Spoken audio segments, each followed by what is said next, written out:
Bird Theater Foundation was founded to conserve and promote the Bird Theater as a civic institution and as a center for celebrating the art of film.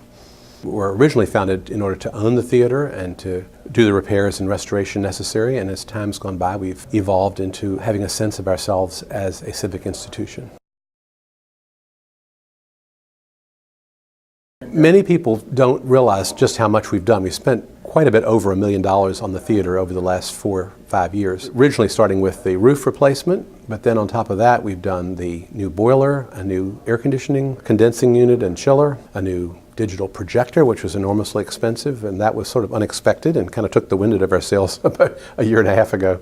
And then we've since done new carpeting and plastering in the restrooms, as well as just this last week completed a major plaster restoration in the ceiling. We had a situation where there'd been leaks over several years, and the ornamental plaster, which is so significant in the theater, was looking pretty sad in one area, and that's all been fixed.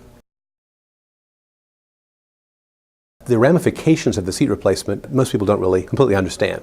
One of those is if you replace all the seats, you've ungrandfathered yourself in terms of the building codes. So everything has to be upgraded to the latest in the theater, everything. We, however, have been exploring a way that we can approach it that the state of Virginia has designated. It's known as the Rehabilitation Code.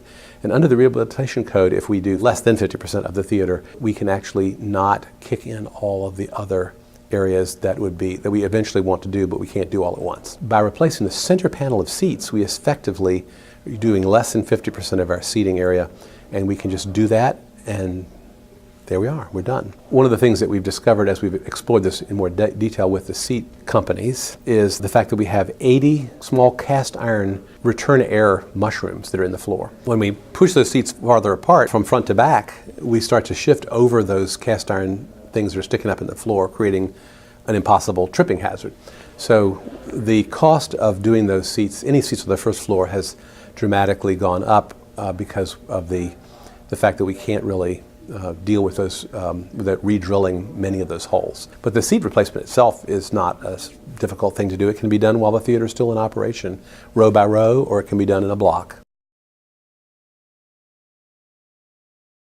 Well, we've raised over 50% of the money that we need to replace the seats. Until we find out a little bit more about the mushrooms, that's a little bit of a cost issue there, but we've been telling people the second quarter of the year is when we'll be able to see some beginning in that. So what you'll have is a new center section of seats, and we'll probably do some of those seats no matter what, because we can do more or less depending on how much we have to spend on the other issues. And then we're also adding a handicap seating platform at the back, which will have 4 wheelchair and companion sites, which will be a big plus for the theater. We've never had that before. And along with the new seating, we're really excited that we've received the full grant funding to install a new Americans with Disabilities Act accessible family restroom.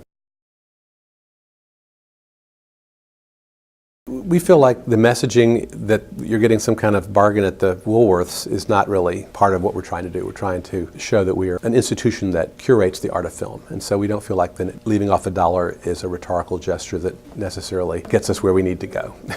We will, however, continue to show the second-run movies. We're not by any means dropping our current programming mix. We're just trying to enrich it and broaden it.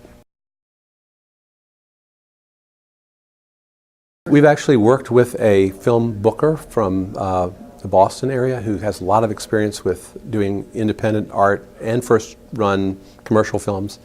And we are still looking into all the possibilities of that. It's very complex. You can't do a mix. You really have to go first run or not.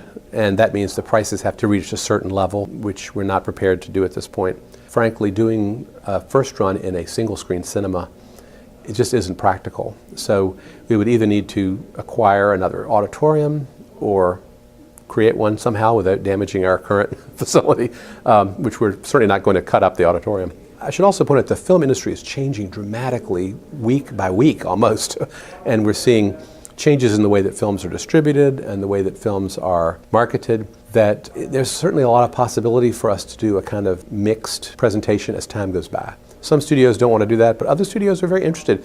The number of seats we have here is a drawback for most small independent films, but some of the Fox and Disney could find our seat potential very, very good.